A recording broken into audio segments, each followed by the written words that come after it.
자, 앞에 봅시다. 용언. 자, 그래서 요 용언은 이 용자가 바로 한자가 뭔데요? 쓰다, 쓸 용자입니다. 자, 그래서 우리가 보통 활용하다 할 때 용자입니다. 자, 그래서 용어는 항상 무엇이 존재하냐면 활용 형태가 존재하고 기본형이 있죠. 자, 그래서 용어의 품사 뭐뭐 있습니까? 동사랑 형용사. 그래서 예를 들어 동사에는 달리다, 형용사에는 예쁘다 가 있으면 얘네를 다 앞에 끊어가지고 전부 다 앞에 있는 애들을 뭐라고 한다? 어간이라고 한다. 다 뒤에 있는 부분을 뭐라고 한다? 어미라고 한다. 자, 그래서 우리가 어간을 뭐라고 정의하느냐? 용언의 활용 형태에서 변하지 않는 부분을 뭐라고 하는데? 어간이라고 합니다.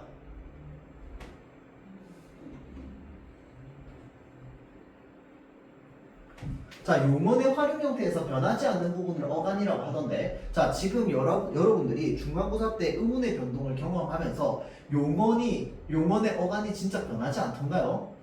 변합니다. 그러면 변하는 모든 상황을 뭐라고 할 건데? 예외.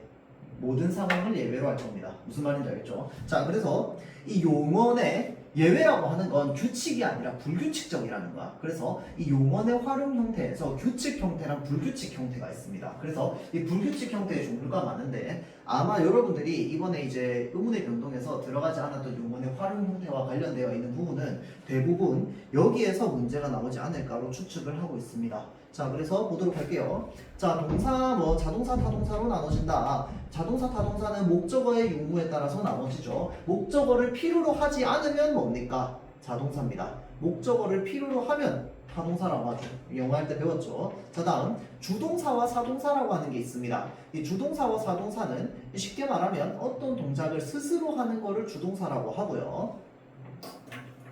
사동사는 시키는 겁니다. 누군가가 어떻게 하도록 시킨 거야. 그래서 사동사는요, 사동사가 쓰이는 문장은요, 이 주어가 따로 있고요, 행동을 하는 사람이 따로 있습니다. 그래서 행동을 하는 사람을 뭐라고 하냐면 사동의 주체라고 해서 사동주라고 하거든요. 요건 어차피 나중에 요거 끝나고 뒤에 넘어가면 배웁니다. 어차피 여러분 기말고사 때 들어가는 거라서. 자, 다음 능동사와 피동사가 있습니다. 능동사는요, 자기가 스스로 힘으로 하는 겁니다. 스스로의 힘으로 하는 거고요. 피동사는요, 타인에 의해서, 이제 다른 주체에 의해서 동작을 당하는 겁니다. 우리가 보통 영어에서는 수동태라고 하죠. 그게 이제 우리말에서는 기동사입니다. 기동의 형태. 자, 그 다음에 형용사는 크게 형상형용사와 지시형용사가 있습니다. 자, 우리가 알고 있는 대부분의 성질이나 상태를 나타내는 형용사를 성상형용사라고 하고요. 지시형용사는 앞에 나온 형용사를 다시 가리키는 겁니다. 그래서 이러하다, 그러하다, 저러하다 밖에 없습니다. 자, 그래서 동사랑 형용사는 우리가 어떻게 구분하는데요? 동사랑 형용사 어떻게 구분합니까? 는, 니은 붙여봅니다. 맞죠? 자, 는, 니은을 붙이는 것 이외에 다른 거는 하지 마세요. 알겠지? 괜히 함정에 빠집니다. 그런데 동사와 형용사를 구분하는 기준이 크게 3개가 있거든요. 일단 첫 번째는 뭐냐면요, 이 는, 니은, 현재 시대 선어 말 어미를 붙여보는 겁니다. 맞죠? 이게 가장 확실한 방법이야. 자, 다음 두 번째, 사실 형용사는요, 명령형 어미랑 청유형 어미를 붙일 수 없습니다. 너 내일부터 예뻐라 말 됩니까? 안 되잖아. 왜? 실현이 안 되니까. 맞죠? 선생님 지금 그냥 얘기하는 거야. 그냥 얘기하는 겁니다. 그냥 얘기하는 거야. 누굴 지칭한 게 아닙니다. 누굴 지칭한 게 아니라 실현할 수 없기 때문에 명령할 수 없습니다. 맞죠? 자, 다음 우리 내일부터 예쁘자 말 됩니까? 안 됩니다. 왜 안 되는데? 실현할 수 없잖아. 맞죠? 자, 그래서 청류형 어미랑 영영형 어미는 쓸 수 없습니다. 근데 이렇게 격하게 반응하는 건 처음이었다. 아, 전부 다 그냥 피식하고 말던데 왜 이렇게 긁혀요? 아, 안 긁혔어? 안 긁혔어요. 알겠습니다. 그냥 기분이 나빴던 거 미안합니다. 하여튼 기억에 남으라고. 자, 다음 목적이나 의도의 의미로도 쓸 수 없습니다. 세 번째, 나 예쁘러 미용실 간다. 말 돼요? 안 돼요? 안 됩니다. 알겠죠? 안 돼요. 자, 그래서 목적이나 의도로서의 형용사도 사용할 수 없습니다. 자, 다음 본용어과 보조용어이라는 게 있습니다. 요거는 아마 다음 학기 되면 여러분들 배우게 될 것 같은데 개념만 그냥 알고 있으세요. 우리는 용어 중에서 우리가 흔히 일단 기본적으로 모든 단어를 기준으로 띄어쓰기를 한다고 되어 있잖아, 그치? 그런데 이 가지고 싶다는 하나의 용어이거든, 따지고 보면. 왜냐면 싶다라는 말을 혼자서 쓸 수 없단 말이야, 맞죠? 자, 그래서 가지고 싶다로 연결해서 봐야 돼. 그런데 띄어쓰기가 되어 있어. 그래서 얘네를 어떻게 나눠주냐면 본용어과 보조용어로 나눠줍니다. 하나의 용어인데 얘는 본래 것과 보조적인 게 붙어 있는 거야. 자, 그래서 본용어는요, 자립해서 혼자 쓸 수 있는 실질적인 의미를 가지고 있는 부분을 본용어라고 하고요. 보조용어는요, 자립하여서 쓰지 못하고 본용어 뒤에 붙어서 의미를 더해주는 겁니다. 자, 그런데 기본적으로는 보조용어는 뒤에 붙어 있는 게 기본이야.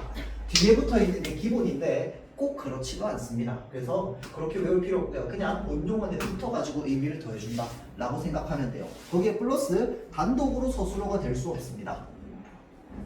그리고 니은을 붙일 수 있느냐 없느냐에 따라서 니은을 붙일 수 있는 보조용어를 보조동사라고 하고요. 니은을 붙일 수 없는 애를 보조형용사라고 합니다.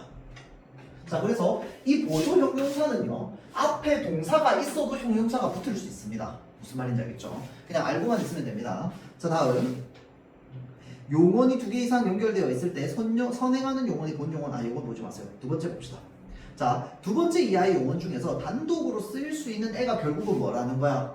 본용언이라는 겁니다. 자, 그래서 지금 쓰레기를 갖다 버리다라는 게 있습니다. 자, 그러면 쓰레기를 갖다 버리다에서는 실질적인 의미가 갖다에 있어요, 버리다에 있어요? 쓰레기를 가지고 싶어요? 아니. 쓰레기를 버리고 싶죠. 자, 그래서 쓰레기를 버리다가 본용언입니다. 무슨 말인지 알겠죠? 그래서 얘가 본용언이야. 그런데 동생이 과자를 다 먹어버렸다라고 하는 거는 먹다가 본용언이야, 버리다가 본용언이야? 먹다가 본용언이죠. 자, 그래서 의미상으로 구분을 하면 된다. 자, 그리고 이 본용어과 보조용어 같은 경우에는 이제 우리나라 말에서 특이하게도 붙여 쓰는 것도 허용하고 띄어 쓰는 것도 허용합니다. 그래서 우리가 맞춤법 제일 헷갈리는 부분이 이거죠. 어떨 때는 붙여서도 되고 어떨 때는 띄어 써도 되고. 그런데 본용어과 보조용어를 붙였더니 너무 길이가 길어지잖아요. 그러면 띄워야 됩니다. 그러면 그 너무의 길이가 어느 정도인데요? 그건 나도 몰라. 근데 우리가 자연스럽게 이거는 붙였으면 안 돼라고 하는 게 있어요. 그래서 그 부분들을 좀 알고 있으면 되고요. 자, 다음 우리는 어미 중에서 선어말 어미라고 하는 걸 볼 겁니다. 자, 우리가 흔히 문장의 마지막에 오는 어미를 뭐라고 하느냐? 어말 어미라고 합니다. 그러니까 문장의 마지막이라기보다는 정확하게 말하면 단어의 마지막에 오는 어미죠. 그래서 이 단어, 용언의 가장 마지막에 오는 어미를 어말어미라고 하는데 이 어말어미 앞에 붙는 애를 뭐라고 한다? 선어말어미라고 합니다. 먼저 선자를 써서. 자, 그래서 우리가 보통 선어말어미로서 표현하는 게 무엇이냐? 이 높임 표현이랑 시제 표현입니다. 시간 표현이죠. 자, 우리가 지금 이걸 배우고 있는 이유는 요 높임 표현과 시제 표현 요거를 배우려고 최종적으로 지금 앞에 있는 그 문법 개념부터 차근차근 하고 있는 겁니다. 자, 다음 어말 어미는 크게 종결 어미, 연결 어미, 전성 어미로 나뉩니다. 자, 그래서 종결 어미는 그냥 말 그대로 문장을 끝맺음 하는 거죠. 끝내는 거. 연결 어미는 문장과 문장을 연결시키는 겁니다. 대등적으로, 정석적으로 이어진 문장을 만들어주죠. 그래서 자, 다음 전성어미라고 하는 거. 전성은요, 쉽게 말하면 성질을 전환시키다 라는 뜻입니다. 그래서 원래는 용언이었는데 명사형 전성어미가 붙으면 뭐처럼 쓸 수 있다? 명사처럼 쓸 수 있다. 그러면 명사처럼 쓸 수 있다고 해서 품사가 바뀌었어? 안 바뀌었어. 그게 중요합니다. 무슨 말인지 알겠죠? 자, 예를 들어서 꽃이 예쁘다 가 있고요. 자, 다음 예쁜 꽃이 있다 가 있습니다. 자, 그러면 이 꽃이 예쁘다는 문장 성분으로 따지면 서술어입니다. 기억납니까? 서술어. 자, 다음 품사로 따지면 뭔데? 형용사죠. 그런데 이 예쁘는 문장 성분으로 따지면 뭐가 되는데? 꽃을 꾸며주고 있으니까 관용어가 됩니다. 맞죠? 이해됩니까? 여기까지. 네. 자, 그런데 품사는 그대로 뭡니까? 형용사입니다. 자, 그래서 이 예쁜이라고 할 때 예쁘라고 하는 어간에 니은이라고 하는 전성어미가 붙었어요. 관형사형 전성어미가 붙었습니다. 그렇다고 해서 얘를 관형사로 만들어줍니까? 아닙니다. 그냥 관형사의 역할을 할 수 있는 관형어로 만들어주는 거야. 그래서 품사는 그대로 뭔데? 형용사입니다. 품사를 바꿔줄 수 있는 애는 하나밖에 없어요. 뭔데? 전미사. 전미사가 붙으면 품사가 바뀌죠. 자, 그래서 그렇게 알고 있으면 됩니다. 자, 다음 활용 볼게요. 72페이지. 자, 여기 별표. 자, 우리가 오늘 알아가야 되는 게 바로 이겁니다. 용언의 활용 형태에서 규칙적으로 활용하는 애들이 있고 불규칙적으로 활용하는 애들이 있습니다. 자, 그래서 규칙적으로 활용하는 애들은 일단 기본적으로 아무런 변화가 없는 애들 있죠. 당연히 규칙 활용이지. 맞죠? 뽑다, 얻다, 뽑고, 뽑아서, 뽑으니, 얻고, 얻어서, 얻으니 변화 없습니다. 맞죠? 자, 다음 어간과 어미의 형태가 바뀌는데 일반적인 의문 규칙으로 설명할 수 있다라고 하는 건 뭐가 없는 거야? 쉽게 말하면 예외가 없는 겁니다. 그러니까 규칙적이라는 거야. 그게 뭐야? 이번에 배웠던 리을 탈락이랑 의 탈락입니다. 자, 살다의 니은 또는 뭐 시옷이라고 하는 어미가 오면은 붙게 되면은 이 리을이 뒤에 있는 니은과 시옷을 만나서 어떻게 됩니까? 탈락합니다. 맞죠? 사는, 사시는. 맞죠? 자, 그래서 니은 또는 시옷을 만나게 되면 리을이 탈락되는데 요거는 일반적인 현상이 규칙이라서 되게 규칙적으로 일어난다. 자, 다음 의탈락도 마찬가지입니다. 쓰다에다가 어를 합쳐서 어라고 하는 어미를 합쳐서 써가 됩니다. 그렇죠? 자, 의탈락도 역시 의가 아나 어로 시작하는 어미를 만나면 규칙적으로 의가 탈락합니다. 자, 그래서 얘네까지가 바로 규칙 변화입니다. 규칙 활용입니다. 나머지는 전부 불규칙이야. 알겠죠? 자, 그래서 이 모음저하 같은 경우에는 우리가 보통 어미를 아어라고 하잖아. 그치? 그래서 얘네는 소리는 다르지만 우리 중간에 한번 시긴 했지만 2주 전에 그 의문문적 이형태라는 말을 했습니다. 형태소의 이형태. 맞죠? 아랑 어는 소리는 달라. 그런데 얘네는 똑같은 형태소야. 뭔 말인지 알겠죠? 그럼 얘네는 뭐 때문에 달라지는데 앞에 나오는 어간의 끝소리 있죠? 어간 말에 모음이 무엇이냐에 따라서 아어가 됩니다. 양성모음이 되면 아가 되고요. 음성모음이 나오면 어가 됩니다. 양성모음, 음성모음을 혹시 알고 있습니까? 모릅니까? 자, 양성모음, 음성모음을 보면요. 우리는 모음이 양성모음과 음성모음으로 이루어져 있거든요. 자, 양성은 상대적으로 밝고 경쾌한 느낌이 듭니다. 음성모음은요, 어둡고 무거운 느낌이 듭니다. 그래서 각각 아, 오가 베이스 되는 애들 있죠. 이런 애들의 모음, 이런 모음을 전부 양성모음이라고 합니다. 자, 음성모음은요, 그 다음에 그 다음에 우. 얘네 세 개가 베이스가 되는 모음을 음성모음이라고 합니다. 음성모음은 베이스가 세 개고 양성모음은 베이스가 두 개네요. 맞습니다. 자, 그래서 아의 반대는 어잖아, 그치? 오의 반대는 우입니다. 그러면 의의 반대는 왜 없게요? 잘 모르죠. 우리 2학년 전에 중학교 2학년 때 배웠던 우리 중세국어에 있었는데 지금은 없는 아레아라고 하는 모음이 있었습니다. 기억납니까? 점. 얘가 원래 의에 대응하는 양성 모음이었거든요. 근데 이제 얘가 사라졌어. 그래서 우리말은요 양성 모음보다 음성 모음이 더 많습니다. 알겠죠?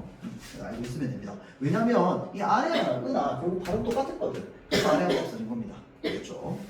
자, 그래서 먹다는 얘가 어잖아, 그치? 음성 모음이기 때문에 뭐가 되는 거야? 먹어가 되는 거야. 맞죠? 오다에다가 얘를 빼고 아를 합치면 와가 됩니다. 맞죠? 왜 아가 붙어? 오가 양성 모음이기 때문이야. 무슨 말인지 알겠죠? 자, 그래서 이런 모음 조화를 얘기하는 겁니다. 그거에 따라서 달라진다. 근데 그건 굉장히 규칙적이다. 자, 나머지 불규칙 활용.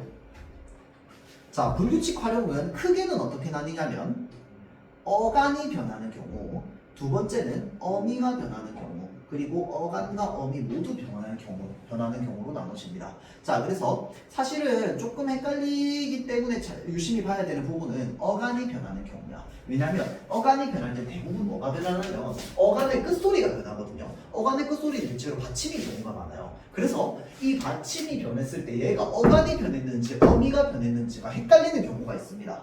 자, 그래서 그거는 여기 밑에 나와 있는데 일단은 위에 안 헷갈리는 것부터 좀 보면요.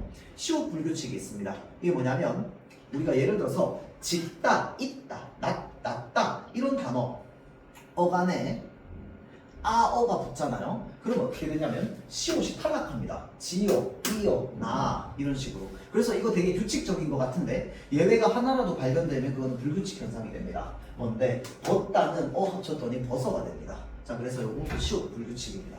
알겠죠? 자, 다음 디귿 불규칙 볼게요. 걷다, 듣다, 묻다. 얘에 아어 붙이면 어떻게 되냐면 걸어, 들어, 물어가 됩니다. 맞죠? 그런데 얻다는 어떻게 돼요? 얻어가 됩니다. 그래서 얘네들이 불규칙이구나. 자, 다음 비읍. 얘는 좀 알아두세요. 얘 나중에 중세국어 나오면 또 배웁니다. 자, 돕다에 아를 붙였더니 어떻게 되는데? 도화가 됩니다. 자, 다음 곱다에 아를 붙였더니 고화가 됩니다. 그러면 선생님 이거 지금 얘가 아가 와로 변했는데 얘 어간이랑 어미 둘 다 변한 거 아니에요? 아닙니다.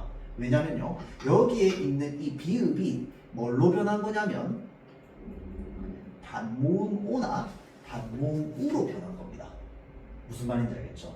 그러면서 얘가 받침이니까 뒤에 그냥 연음이 됐다라고 판단하는 거야. 무슨 말인지 알겠죠? 어차피 여기 아의 이응은 없는 의문이잖아. 그쵸? 그러니까 얘가 반모음 오나 우로 변해가지고 얘가 됐다 라고 이제 이야기를 하는 겁니다. 이게 왜 그러냐면 여기에 나와 있는 이 받침 비읍이 옛날에 중세국어 그러니까 우리말이 처음 만들어졌을 때는 비읍으로 안 쓰이고 뭘로 쓰였냐면요 순경음 비읍이라고 이렇게 생긴 애로 쓰였거든.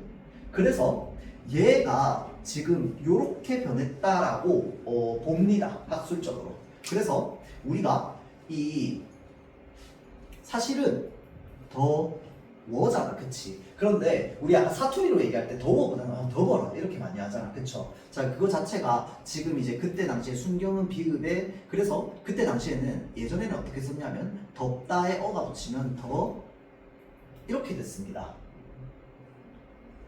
덥다의 덥이 순경은 비읍으로 쓰였기 때문에 그래서 이거를 지금 우리 현대국어식으로 읽으면 더 이런 식으로 발음하게 되는 거야. 그래서 그냥 그런 것들이 있다. 그렇기 때문에 얘는 어간과 어미가 변한 게 아니라 어간에 있는 비읍이 반모음 오나 우로 변한 겁니다. 무슨 말인지 알겠죠? 자, 다음 르 불규칙 있습니다. 자, 얘는요 크르나입니다. 맞죠? 크르에다가 뭐가 붙었냐면 어가 붙었어. 그랬더니 어떻게 됐어? 흘러가 됐습니다. 맞죠? 자, 잘 보세요. 그러면 흐르에는 리을이 몇 개 있어? 한 개 있어. 맞죠? 얘 지금 음은 몇 개야? 하나, 둘, 셋, 네 개야. 맞죠? 자, 그런데 거기에 어를 붙였습니다. 자, 그랬더니 얘는 은은 당연히 어 만났으니까 뭐가 돼야 돼? 탈락돼야 되잖아. 그치? 그럼 얘는 탈락돼. 그러면 흐에 리을만 남잖아. 그쵸? 그러면 원래 규칙대로 하면 뭐가 돼야 돼? 흐러가 돼야 돼. 흐러. 그런데 우리 어떻게 발음해요?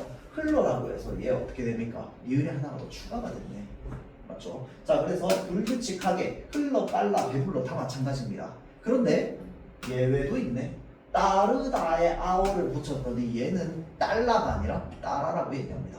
맞죠? 자, 그래서 얘도 르 불규칙인데 일단 기본적으로 여기에는 뭐가 바뀐 거냐라고 하면은 일단 은은 탈락되고요. 거기에 리을이 추가가 된 겁니다. 그래서 리을 하나였는데 리을이 두 개가 돼버렸어. 그런데 얘가 뒤로 넘어가긴 했지만 그냥 연음에 따라서 넘어간 것일 뿐이지 사실은 어미는 요거 하나입니다.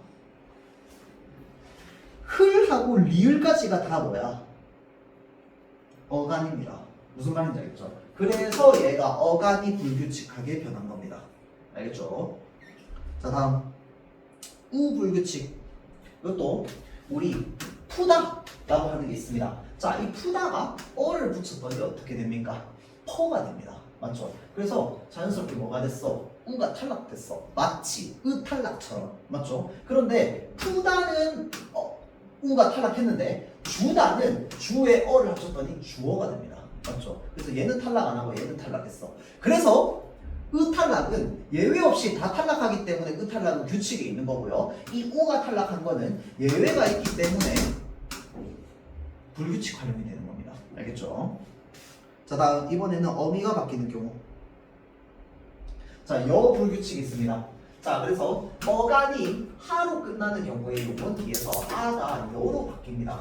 자, 일단 기본적으로 잘 보세요. 얘는 아가 여로 바뀐 거야. 야, 이 여가 어가 여로 바뀐 거 아닙니다. 왜 그럴까요? 이거 아까 얘기했어 방금.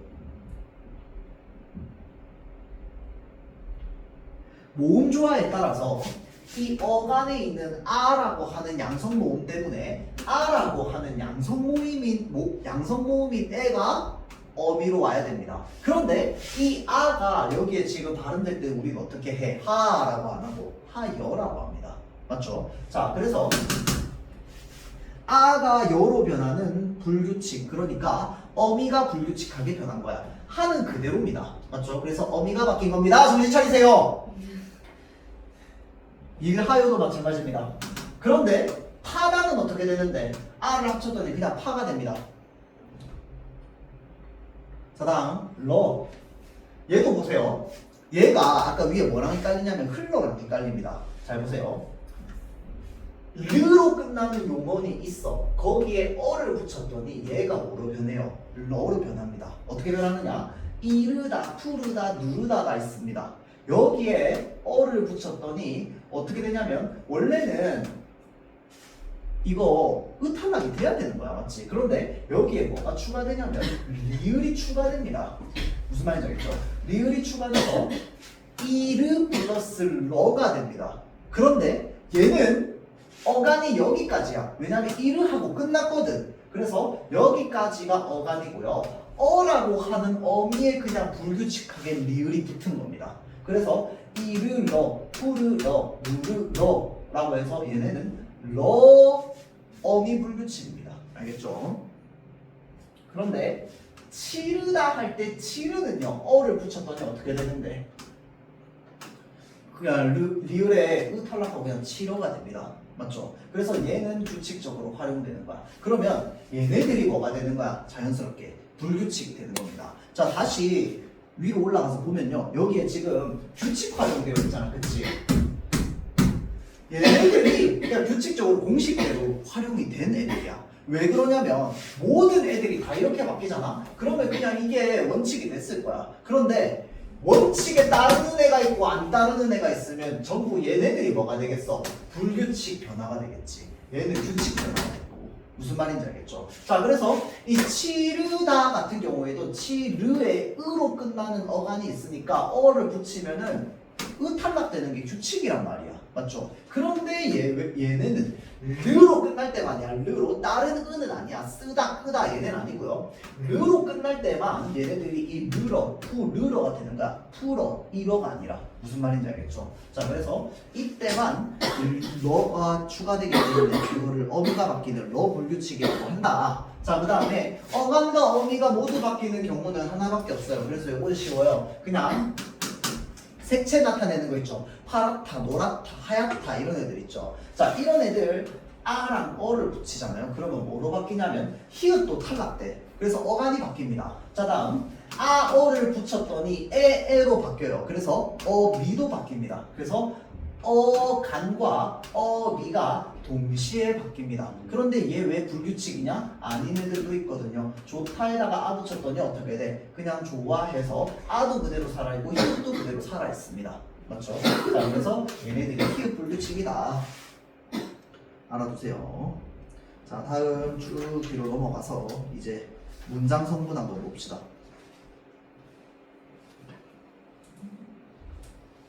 주성분 대기 페이지.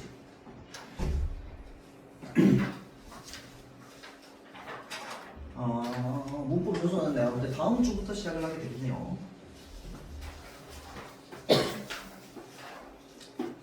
자, 봅시다. 문장 성분, 아까 간단하게 이야기했어. 문장 성분과 품사가 다르다는 거 이야기했습니다. 문장 성분은 똑같은 뜻의 단어라도 쓰이는 상황이나 역할에 따라서 달라집니다. 어떨 때는 서술어, 어떨 때는 관용어, 조금씩 형태가 변하면서. 그런데 품사 자체는 변한다, 안 변한다? 안 변한다. 자, 그래서 문장 성분이라고 하는 건 일단 기본적으로 어떤 단어가 문장 속에서 가지고 있는 역할을 의미합니다. 역할을.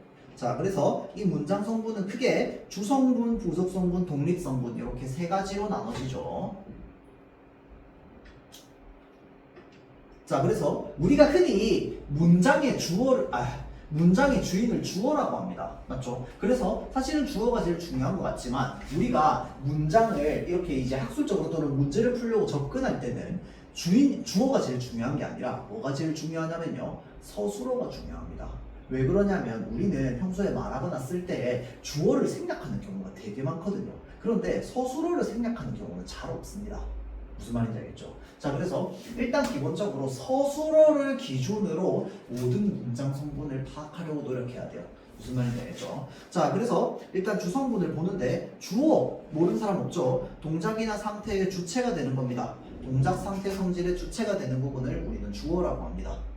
자, 그래서 주격 조사는 이가나 깨서 그 다음에 에서 이렇게 네 가지가 붙습니다. 누구누구 이, 누구누구가, 누구누구 깨서, 그리고 누구누구에서 우리 학교에서 우승을 차지했다 라고 할 때 이 에서는 부사어가 아닙니다. 우리 학교에서 할 때 이거는 주어입니다. 우승을 차지했다라고 하는 주체니까.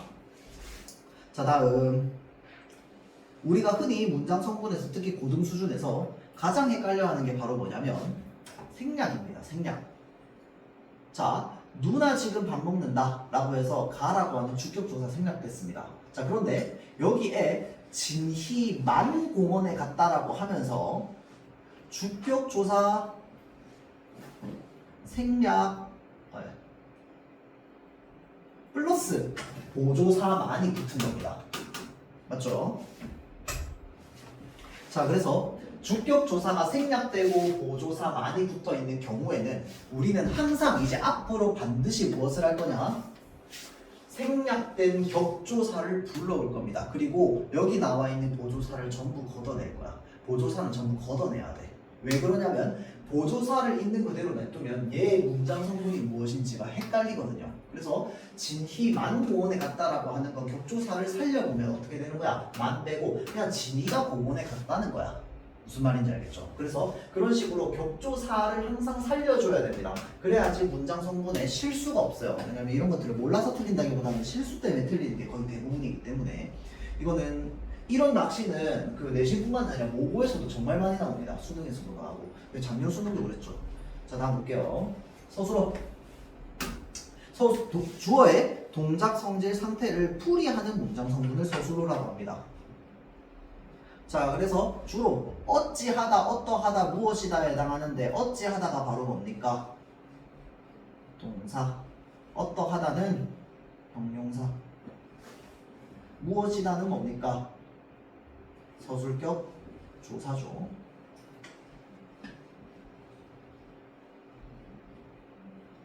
자, 그래서 문장의 주어, 목적어, 보어 그리고 필수적 부사 별표.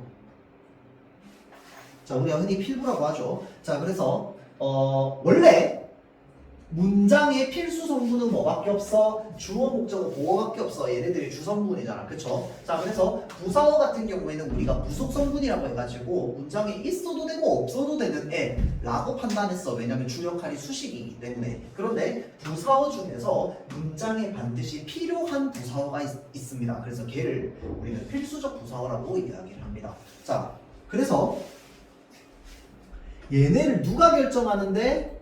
서술어가 결정합니다. 무슨 말인지 알겠죠? 자, 그래서 우리가 영어의 문장 형식, 1형식, 2형식, 3형식, 4형식, 5형식 문장이 있는 것처럼 우리도 서술어에 따라서 문장 형식이 정해집니다. 최소한의 필요한 문장 성분의 숫자가 정해져요. 자, 그래서 걔네를 우리는 서술어 중에서 한 자리 서술어, 두 자리 서술어, 세 자리 서술어로 놔둡니다. 자, 한 자리수 서술어는 그러니까 서술어의 자릿수라고 하는 건 일단 기본적으로 문장 속에서 서술어를 뺀 나머지 문장 성분의 개수를 말하는 거야. 그러면 한 자리 서술어는 반드시 뭐겠어? 주어겠지. 그래서 주어 플러스 서술어의 형태를 우리는 한 자리 서술어라고 합니다. 그럴 수밖에 없어. 애초에 서술어가 필요로 하는 문장 성분이 주어만 있을 때 그때를 우리는 한 자리 서술어라고 하고요. 자, 그 다음 두 자리 서술어는요, 경우의 수에 따라서 세 개로 나뉩니다. 첫 번째는 뭔데? 주어 플러스 목적어 플러스 서술어가 있습니다. 서술어가 타동사일 경우에는 목적어를 반드시 필요로 합니다. 맞죠? 자, 그래서 주어 목적어 서술어의 형태를 만들 수 있고요. 자, 다음 두 번째는요, 주어 보어, 그 다음에 서술어의 형태를 만들 수 있습니다. 보어가 뭡니까? 보어는 우리말에서 언제 써요? 보충 설명. 그러니까 보충 설명하는 말인데 서술어가 뭐길래 보충 설명이 필요한데? 시연아, 서술어가 뭐 있겠습니까?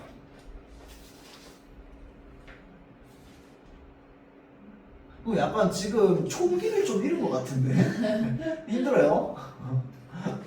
뭐라는 게 아니고, 자, 기억 떠올립시다. 서술어가 되다 아니다일 경우에만 보어를 썼습니다. 기억납니까? 나는 학생이다. 나는 학생이 아니다. 나는 선생님이 되었다. 라는 식으로 해서 우리가 되다 아니다 앞에 붙어 있는 말을 뭐라고 했는데? 보어라고 했습니다. 맞죠? 자, 그래서 서술어가 되다 아니다일 경우에는 보어를 반드시 필요로 합니다. 자, 다음 주어 플러스 필수적 부사어, 아까 이야기했던 그 다음에 서술어의 형태가 있습니다. 나는 아빠와 닮았다.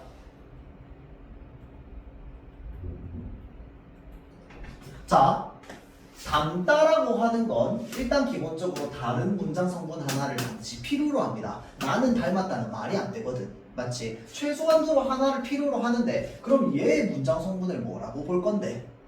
라고 했을 때 이게 부사어라고 바로 튀어나올 수 있어? 자신 있습니까? 없죠. 자, 우리가 부사어라고 하는 것 자체를 찾기가 좀 까다로워요. 이게 이제 물론 많이 보면 너무 쉬워. 많이 보면 쉬운데 우리가 익숙하지 않은 경우에는 어렵거든요. 그러면 부사어를 제외한 다른 애들을 다 대입해보면 됩니다. 얘 주어입니까? 절대 아니지. 서술어야? 절대 아니죠. 자, 그러면 빼고요. 얘 관용어입니까? 아니야. 왜 아닌데? 관용어는 반드시 뒤에 뭘 필요로 하는데? 수식받는 체언을 필요로 합니다. 그리고 그 수식받는 체언 바로 앞에 있어야 돼, 관용어는. 맞죠? 자, 그런데 얘는 지금 뒤에 수식하는 체언이 존재하지 않습니다. 그럼 관용어 될 수 있어, 없어? 절대 될 수 없어. 다음, 목적어 될 수 있습니까? 절대 될 수 없어. 여기에 아빠 뒤에 뭐 넣어보면 돼? 을을 넣어보면 돼. 맞죠? 자, 을을 넣어봤을 때 말이 안 됩니다. 자, 그래서요, 목적어를 필요로 하지. 목적어가 아닙니다. 보통 그렇게 보는 거야. 그럼 그렇게 봤을 때 남아있는 애 뭐밖에 없어? 독립어밖에 없거든? 얘가 독립어야? 독립어는 아니지. 맞죠? 독립어는 애초에 문장 성분 필요하냐 필요하지 않느냐에 들어가지 않으니까. 맞죠? 자, 그래서 관용어랑 목적어 그 다음에 얘네들이 아니다. 주어 서술어가 아니다. 그러면 하나 남는 건 하나밖에 없어. 뭔데? 부사어입니다. 근데 아까 이야기했듯이 이 닮다라는 단어는요, 이 아빠와라고 하는 단어를 반드시 필요로 합니다. 맞지? 자, 그렇기 때문에 이 아빠와는 부사어이면서 동시에 문장에 꼭 필요한 부사어라고 해서 얘를 필수적 부사어라고 합니다. 무슨 말인지 알겠죠? 자, 그래서 필수적 부사어입니다. 자, 다음 세 자리 소수로 주어 하고, 세 자리 소수로는 그러면 여러분들 얘네들이 경우의 따라서 두 개가 들어가야 되잖아, 그치? 그러면 여러 개 나올 수 있는 거 아니에요? 아닙니다. 하나밖에 안 나와. 왜 그럴까요? 누구 때문일까? 보어 때문입니다. 왜? 보어는 되다 아니다만 소수로로 취급합니다. 그런데 되다 아니다는 애초에 목적어나 다른 애를 필요로 하지도 않거든. 그렇기 때문에 그냥 보어 제외입니다. 그래서 주어 플러스 목적어 플러스 필수적 부사 플러스 서술어의 형태를 보통 가지고 있습니다. 세 자리 서술어는 나는 동생에게 인형을 주었다. 자, 주다라는 단어는요, 누구한테 무엇을 줬는지가 다 있어야 됩니다. 맞죠? 자, 그러지 않으면 문장이 성립되지 않습니다. 자, 그래서 주다라는 단어는 주어와 부사어와 목적어 세 개를 모두 필요로 합니다. 자, 그래서 얘도 마찬가지로 필수적 부사어입니다.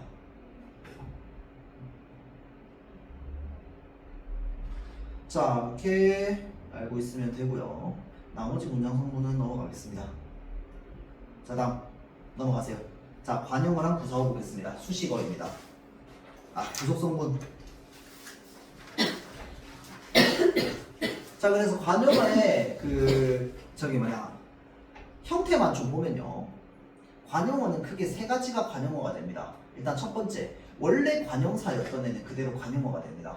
문장 속에서. 자, 다음 체어 플러스 관용격 조사 무엇 의가 붙으면 됩니다. 그런데 이 의가 생략이 참 많이 되죠. 저 아이가 명수 친구이다 라고 하면은 명수 뒤에 아무 조사가 없지만 이 명수는 뭐가 됩니까? 관용어가 됩니다. 친구를 수식해주는.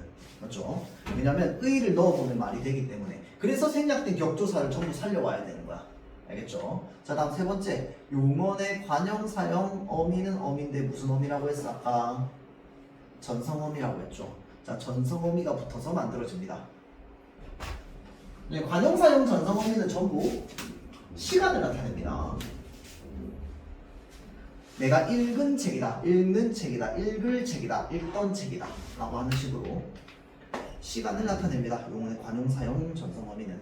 그리고 기본적으로 수의 성분이지만 이라고 되어 있는데, 이 수의 성분이 바로 뭐냐면요, 있어도 되고 없어도 되는 거, 쉽게 말하면 그런 애들을 수의 성분이라고 합니다. 그러니까 예쁜 꽃이 있다라고 하는 건 사실은 예쁜 빼도 돼. 꽃이 있다 해도 되잖아. 맞죠? 그래도 의미를 전달하는데 크게 문제가 없죠. 그렇기 때문에 그런 성분들을 다 수의 성분이라고 하는데, 의종명사 앞에 있는 관형어는 필수 성분입니다. 나는 사과를 3개 샀다 라고 할 때 이 3가 뭐야? 관형사잖아. 수관형사잖아. 맞죠? 이 수관형사가 관형어가 되었는데 나는 사과를 개 샀다. 말이 안 됩니다. 맞죠? 자, 그래서 의존명사 앞에 붙어 있는 관형어는 필수 성분입니다. 자, 다음 부사어 세 가지. 원래 품사가 부사였던 애가 그대로 부사어가 됩니다. 자, 다음 체언에 부사격 조사가 붙어 있습니다. 이 부사격 조사는 종류가 되게 많아요. 근데 여기 나와 있는 게 좀 우리가 평소에 많이 쓰는 부사어죠. 부사격 조사죠. 그래서 이 부사격 조사는 뭐 외울 필요는 없습니다. 그냥 부사어의 역할을 한다는 걸 알고만 있으면 돼. 자, 다음 용언의 부사형 전성어미가 붙습니다. 부사형 전성어미 역시 엄청 많아요. 무슨 뭐뭐 하게, 뭐뭐 하도록 뭐 이런 것들 전부 부사형 전성어미입니다. 자, 그래서 얘네는 외우는 게 아니라 일단 기본적으로 부사어인지 아닌지를 알려면 일단 여러분들 중학생 때 많이 해봤으면 알겠지만 뭐부터 봐야 돼? 얘가 용언이랑 연결되는지부터 봐야 됩니다. 맞죠? 빠르게 지나갔습니다야. 맞죠? 빠르게 시간이 아니야. 자, 그러니까 이 빠르게가 시간과 연결되어 있는지 지나갔습니다라고 하는 용언과 연결되어 있는지를 보는 겁니다. 자, 그 다음 이런 것도 있습니다. 그것은 매우 새로운 것이었다라고 했을 때 이 매우가 그러면 수식하는 게 무엇이지? 이걸 좀 잘 찾아줘야 돼요, 여러분들. 수식의 대상이 되느냐, 수식의 주체가 되느냐. 그러니까 나중에는 이제 문법 요소나 이런 것들을 배우게 됐을 때 문법 요소에 대해서 헷갈리거나 그러지 않아요. 그냥 이 선지에 얘가 꾸밈 받는 애인지 꾸밈 하는 애인지 그런 걸 그냥 살짝 바꿔놓습니다. 무슨 말인지 알겠죠? 자, 그래서 이 문장 구조의 수식 관계나 이런 것들은 내가 좀 많이 읽어보고 많이 연습하면서 좀 이렇게 감을 잡아야 됩니다. 그래서 그게 좀 중요합니다. 그래서 이것도 마찬가지죠. 너는 아주 빨리 뛰는구나 라고 했을 때 이 빨리는 무엇을 꾸며? 뛰는을 꾸며. 아주는 무엇을 꾸미는데? 뛰다를 꾸며? 아닙니다. 빨리를 꾸밉니다. 맞죠? 자, 이런 식으로 문장 하나의 성분만을 꾸며주는 부사어를 성분부사어라고 합니다. 문장 전체를 꾸며주는 부사어를 문장부사어라고 하고요. 문장과 문장을 연결시켜주는 접속어 있죠. 그거를 접속부사어라고 합니다. 그리고 그러나 그래서 이런 것들. 자, 그 다음에 필수적 부사어 넘어갈게요. 자, 다음 독립어 세 가지 있습니다. 첫 번째, 원래 품사가 감탄사였던 애들은 그대로 독립어가 됩니다. 자, 다음 두 번째, 체언에 호격조사가 붙습니다. 호격조사라고 하는 건 누군가를 부르는 거야. 누구야? 뭐 신이시여, 하늘이시여, 뭐 이런 것들. 자, 다음 제시어라고 해서요. 여기 지금 예시에 보면 청춘, 이는 듣기만 하여도 가슴 설레는 말이다 라고 하면서 문장의 맨 앞에 톡 튀어나와 있는 이런 제시어들 있죠. 이런 것들도 독립어입니다. 자, 다음 문장의 종류 볼게요. 이어진 문장 110페이지. 자, 문장의 종류는요, 주어랑 서술어가 몇 번씩 나오느냐에 따라서 혼문장과 견문장으로 나뉩니다. 자, 그래서 주어 한 개, 서술어 한 개 나오는 문장을 우리는 뭐라고 하는데 혼문장이라고 합니다. 자, 다음 견문장은요, 주어랑 서술어가 여러 개 나오는 게 견문장이죠. 그래서 얘네들은 또 두 개로 나눠집니다. 이어진 문장과 아는 문장으로 나뉘죠. 자, 그래서 이어진 문장은 주어, 서술어가 마치 기차처럼 연결되어 있는 겁니다. 그래서 이어진 문장 크게 또 두 개로 나뉘죠. 어떻게 나뉘는데? 대등하게 이어진 문장과 종속적으로 이어진 문장으로 나뉩니다. 맞죠? 자, 다음 아는 문장은 어떻게 나뉩니까? 어떤 절을 안고 있느냐에 따라서 명사절, 관형절, 부사절, 서술절, 인용절로 나뉘죠. 자, 다음 이어진 문장이란 대등하게 연결된 이어진 문장이란 일단 기본적으로 얘네 두 개의 문장의 순서를 바꾸었을 때 원래 전하고자 하는 문장의 의미가 그대로 지속되면 그건 뭡니까? 대등하게 이어진 문장입니다. 그런데 앞절과 뒷절을 순서를 바꿨더니 원래 전하고자 하는 의미가 전달이 안 돼. 그러니까 말이 되냐 안 되냐를 따졌을 때 얘네 앞뒤를 바꿔도 말이 됩니다. 맞죠? 원래 전하고자 하는 문장이 전달돼. 그런 애를 대등하게 연결된 문장이라고 합니다. 비가 오고 바람이 분다. 바람이 불고 비가 온다. 연결되죠? 자, 다음 대조의 의미도 마찬가지입니다. 바람은 불지만 기온은 높다를 앞뒤를 바꿔주면 어떻게 되는데 기온은 높지만 바람은 분다. 원래 전달하고자 하는 의미 그대로 전달되죠. 맞죠? 자, 그래서 대등하게 연결된 문장은 이렇게 앞절과 뒷절의 순서를 바꿔도 의미가 달라지지 않는다. 반면에 비가 와서 땅이 젖었다. 바꾸면 어떻게 되는데 땅이 젖어서 비가 왔다. 말 됩니까? 안 된다. 그쵸? 자, 그래서 원래 전달하고자 하는 의미 전달 안 됩니다. 자, 그래서 이런 관계를 중속적으로 이어진 문장이라고 합니다. 자, 그러면 얘네들은 왜 말이 안 되는데 이 앞절이 뭐 하기 때문이야? 뒷절에 나오는 내용을 조금 더 설명해 주거나 구체화하거나 꾸며주고 있기 때문입니다. 무슨 말인지 알겠죠? 그래서 조금 더 깊게 나아가면 이 종속적으로 연결된 이어진 문장에서요, 앞절이요 부사절의 역할을 하고 있는 앞절도 있습니다. 이 뒤에 나오는 서술어랑 수식 관계를 맺는 경우에 이 종속적으로 연결된 문장에서요, 특정 문장은 부사절을 아는 문장으로도 해석할 수 있습니다. 그냥 알고만 있으세요. 자, 그래서 봅시다. 여기도 예시. 나는 너를 만나려고 여기까지 왔단다. 앞뒤 바꾸면 어떻게 되는데? 나는 여기까지 오려고 너를 만났다. 말 됩니까? 말은 됩니다. 맞죠? 나는 너를 만나려고 여기까지 왔다. 랑 나는 여기까지 오려고 너를 만났다. 말은 됩니다. 맞죠? 그런데 원래 전하고자 하는 의미는 전달이 안 되죠. 맞죠? 자, 그래서 종속적으로 이어지는 문장입니다. 자, 그래서 요거 종류들이 있는데 이거는 자주 보다 보면은 굳이 외울 필요 없이 다 알게 됩니다. 그렇죠? 자, 근데 지금은 당장 외울 필요는 없어요. 사실은 의미만 보면 거의 대부분 다 알기 때문에 뭐뭐 하러 하려고 라고 하는 게 의도 목적이다. 그 다음에 뭐뭐 어서 해서가 이제 원인과 결과 인과의 관계를 맺고 있다 라고 하는 것들을 우리 다 알고 있기 때문에 그렇게 보면 됩니다. 자, 다음 아는 문장 볼게요. 자, 아는 문장이라고 하는 건 결국은 긴 전체 문장 안에 하나의 작은 문장을 마치 무엇처럼 가지고 있는 거냐면 문장 성분처럼 가지고 있는 겁니다. 하나의 문장 성분처럼. 자, 그래서 이거는 내가 항상 이야기하는 건데 다른 학생들한테도 이 문장이 견문장이라는 게 판별이 나잖아요. 판단이 서잖아. 그러면 자연스럽게 머리에는 1번 문장과 2번 문장으로 문장을 나눌 수 있어야 돼요. 바로바로 머릿속으로 그냥 자연스럽게. 왜 이렇게 얘기하냐면요, 솔직히 말해서 예를 들어서 농부들은 비가 오기를 기다린다. 딱 보는 순간 우리는 왜 우리가 여러분들 영어 할 때도 절과 구 해가지고 이렇게 괄호 표시하잖아, 그치? 그런 것처럼 농부들은 비가 오기를 기다린다라고 하면 여러분들은 본능적으로 이거 합니다. 맞죠? 근데 이게 잘못됐다라는 걸 얘기하는 게 아니라 이거를 잘못하면 안 되는 거야.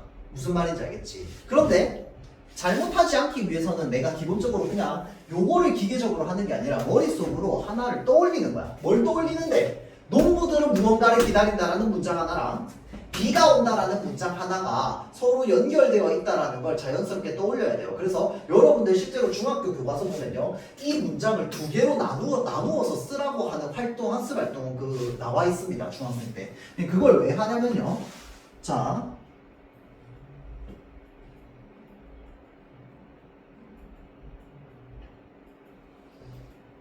이거 견문장입니까? 혼문장입니까? 견문장입니까? 혼문장입니까? 지금 또 약간 주관이 없어지기 시작했어. 혼문장입니까? 네. 자, 이렇기 때문에 우리가 뭘 해야 된다? 문장을 두 개로 나눠봐야 된다라는 겁니다. 자, 볼게요. 1번 문장, 2번 문장으로 나눌 수가 있습니다. 1번 문장 뭔데요? 꽃이 있다. 자, 다음 두 번째는 뭐냐면요, 꽃이 예쁘다입니다. 이상하죠? 자, 근데 이 활동을 우리는 분명히 1년 전에 했어요. 분명히 했는데 이 문장으로는 안 했겠지.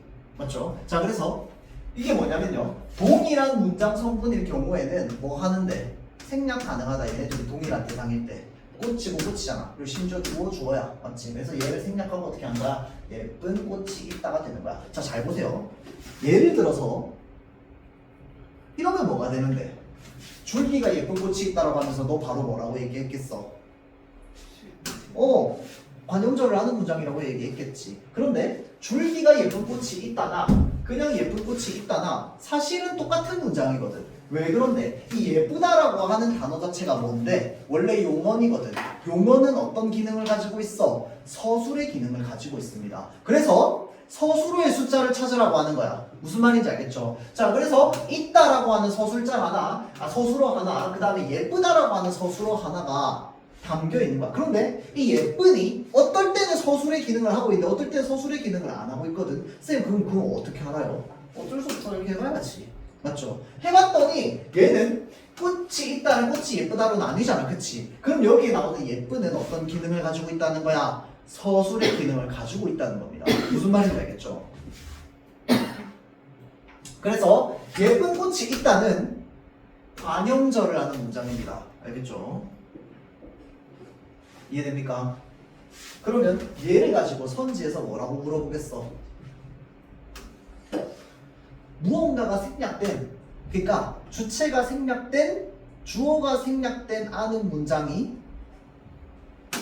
안긴 문장이 아는 문장의 주어를 수식하고 있는 형태다. 뭐 이런 식으로 이제 나오겠지. 무슨 말인지 알겠죠? 이 말들을 계속 길게 늘려가지고 배에 중간중간에 꼬아놓는 거야. 무슨 말인지 알겠죠? 자, 그래서 이 관형절을 아는 문장일 때 이런 경우가 많습니다. 특히나 관형절을 아는 문장인데 이 관형절이 또는 관형어가 주어를 수식하는 경우에 일단 기본적으로 관형어라고 하는 것 자체가 어떠한 이제 이 특히나 원래 용언이었던 애가 관형사형 전성어미가 붙어가지고 어떤 체언 특히나 주어를 꾸미는 경우에 이런 경우가 많습니다. 무슨 말인지 알겠죠? 자, 그래서 얘는 좀 잘 중요하게 알고 있어야 돼. 그렇기 때문에 항상 기본으로 뭘 해야 된다? 문장 두 개를 나누는 이 기본이 기초가 좀 갖춰져 있어야 된다는 겁니다. 자, 다음 이것만 하고 마칠게요. 서술절. 자, 서술절을 아는 문장도 그냥 보면 안 됩니다. 이 서술절을 아는 문장이 이렇게 짧게만 보면은 주어 서술어의 형태를 가지고 있으니까 딱 보는 순간 서술어 하나 없네, 그 주어 서술어의 형태네, 이거 서술절이네 라고 약간 공식처럼 생각해 놓는다면 이 문장이 아주 길이가 길어졌을 때 내가 판단을 잘 못합니다. 무슨 말인지 알겠죠? 그러니까 어떻게 해야 되냐, 일단 기본적으로 주어 무엇인지 일단 뭐부터 찾아야 되냐면 서술어부터 찾아야 됩니다. 서술어부터. 여기에서 서술어 역할을 할 수 있는 애는 길다밖에 없습니다. 맞죠? 자, 그러면 이 길다라고 하는 서술어의 주인이 누군지를 찾아야 돼. 그럼 얘가 얘인가? 길다라고 하는 건 이 문장에서 의미상으로 코가 주인입니다. 맞죠? 그러면 얘의 주어는 코야. 그러면 코끼리는 코가 길다라고 했으니까 우리는 문장을 딱 읽으면 얘가 이 전체 문장의 주어라는 걸 알고 있어. 그런데 이 전체 문장의 주어는 그러면 서술어는 어디 갔어? 코가 길다라고 하는 이 전체가 서술어가 되는 거야. 무슨 말인지 알겠죠? 자, 그래서 이런 식으로 항상 판단해야 됩니다. 그래서 얘가 견문장인지 혼문장인지 헷갈리는 경우가 있습니다. 그러면 뭐부터 해봐야 되냐면 아주 길어지는 문장에 문장 성분을 전부 다 적어봐야 됩니다. 그 문장 성분을 다 적어보고 난 뒤에 얘네들이 서술어 개수랑 주어 개수가 맞는지를 판단해봐야 돼. 이번에 진짜 미안한데 조금만 더.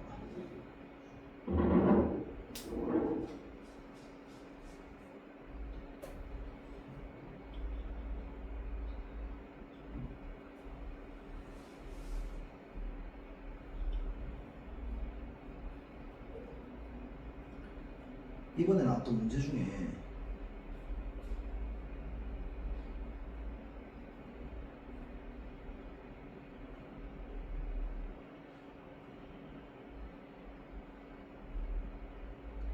갑자기 기억이 나가지고 원래 수업 준비되어 있는 건 아닌데 요거 봅시다.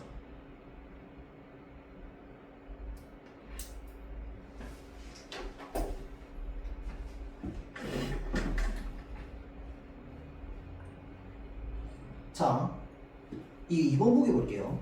이 방이 저 방보다 바람이 더 잘 통한다 라는 문장입니다. 맞죠? 자, 그래서 여기 지금 이번에 5월에 그 모의고사 쳤던 고3 문제거든요. 문장 성분 보면요, 일단 기본적으로 얘는 문제는 뭐냐면 안긴 문장, 아는 문장 물어보는 겁니다. 맞죠? 자, 그런데 이거 볼게요. 이는 일단 기본적으로 문장 성분이 뭡니까?